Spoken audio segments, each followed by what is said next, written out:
Assalomu alaykum do'stlar. Sizlar bilan Dilisi Jaloliddinov Uzubi kanali. Bugungi videoda biz YouTuber bo'lgan bir do'stimizga qarshi mana shu tarkibimizda o'yin o'tkazamiz. Bu do'stimiz Dilisi Shomurodov bo'ladi. Mana ularning 2000 tacha obunachisi bor. Ko'proq shorts videolar bilan tanilgan Dilisi Shomurodov.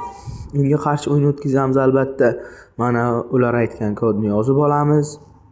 Va Shomurodov deganda shu sababli men ham hujumga Shomurodovni qo'ydim. Bu bilasiz, bu tomondagi akkaunt o'zimning akkauntim, chunki bu akkauntda men videoga futbolchilarni full qilyapman. Ikki akkaunt ham meniki. Nimaga ikkita akkaunt ham sizniki deyotganlar uchun Shomurodovda hozir akkaunt yo'q ekan va o'z akkauntlarimdan birini berdim va o'yin o'tkazamiz dedim. Mayli dedilar. Hozirda akkaunt yo'q deb turgandilar. O'z akkauntimni video uchun berib turaman dedim. Ha dedilar va biz o'yinni boshlab oldik va mayda paslashlashni boshladilar. Va men to'pni olib qo'ydim va men ham mayda paslashlashni boshladim. Va Muhammad Saloh birga bir vaziyatga chiqib bordi. Pas ochiq darvozaga gol ura olmadim bu vaziyatda va raqib ustidan birozgina kulib qo'ydim. Xatolar qilganligi uchun va mana yana out vaziyatda o'zlari ham kuldilar va men outdan pas berdim Shomurodov bilan. Shomurodovdan Canceloga, Cancelodan zarba va hisob 1-0. Raqib darvozasini ishg'ol qilib oldim va o'yinni o'z qo'limga olib oldim desam ham bo'ladi, lekin bilasiz, ko'p vaziyatlarda mag'lubiyatlarga uchraganman. Zarba oy qanday vaziyatda gol ura olmadi raqib va jahli chiqdi raqibning. Bilasiz, Dilisi yangiliklardan va Game Fans'dan o'tgan safargi o'yinlarda mag'lubiyatga uchraganman. Va mana bu vaziyatda darvozabonni negadir chiqardi Shomurodov va mening pasim Eldor Shomurodovga o'tmay qoldi. Dilisi Shomurodov birozgina darvozabonni chiqarib yubordi shu vaziyatda va men darvozaga zarba yo'llamadim va pas berdim. Pasim o'tmay qoldi. Himoyachilar hushyorlik qildi va endi birga bir vaziyatni darvozabon bartaraf etmoqda. Va men yana raqib ustidan kulgandek qilib qo'yapman emoji orqali. Rafa Varan bu vaziyatda aniq to'pni qaytarish kerak edi. Viniciusning pasi Cancelo o'tmadi. Isco Alarconning yana bir pasi va Rafa Varan qaytarmoqda. Bu akkaunt 2024-yilgi akkaunt, o'zimning akkauntim.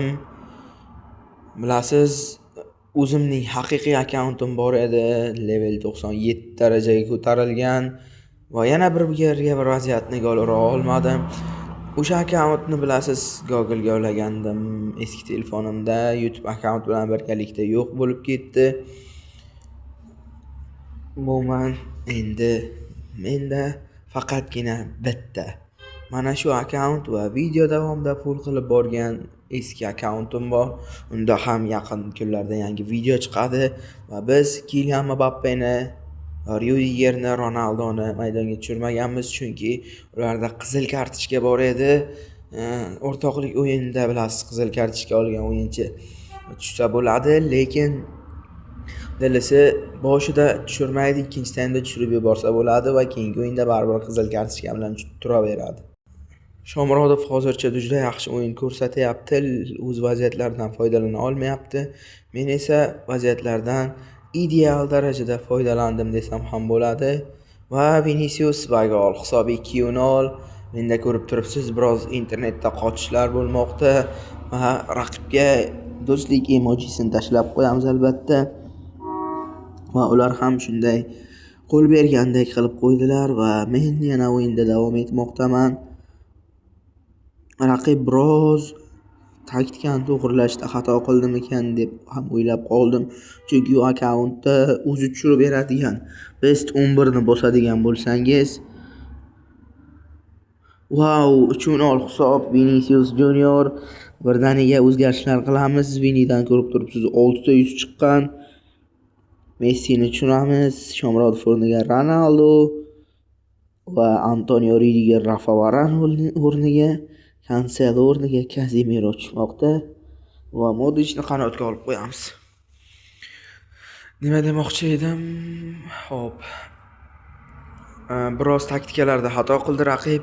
O'zi tushirib beradigan +11, to'g'rirog'i 11 talik o'zi tushirib beradigan tugmachani bosadigan bo'lsangiz, bilasiz, sizda himoyachilar kam bo'lsa va yarim himoya qanotlar bilan o'ynaydigan bo'lsangiz, yarim himoyaga qanot himoyachilarini tushirib yuboradi va himoyaga oq kartali futbolchilar bo'lsa ham o'shalarni qo'yib yuboradi va raqibda shunday bo'lib qoldi. Oq kartali o'yinchilarni himoyada tushirib qo'ydi va shu sababli ham men gollar urdim desam ham bo'ladi. Mana bu vaziyatda yana bir vaziyat, Lionel Messi qochib ketmoqda bu vaziyatda va raqib darvozabonni chiqardi va darvozabon ustidan shunchaki parashyut uslubida gol urib qo'ydi va hisob 4-0. Sharmandali mag'lubiyat bo'lyapti Shomurodovda va bu vaziyatda Shomurodov shunchaki o'yindan chiqib ketdi. Va bitta skrinshot olib olamiz g'alabani. Va ishonmaydiganlar uchun albatta spotlar bor. Dilis Shomurodov bilan Telegramda yozishganimiz, mana marhamat ko'rib olishingiz mumkin. Video sizlarga yoqqan bo'lsa albatta like bosib, obuna tugmachasini bosib qo'ying. Hammaga xayr, sog', salomat bo'ling.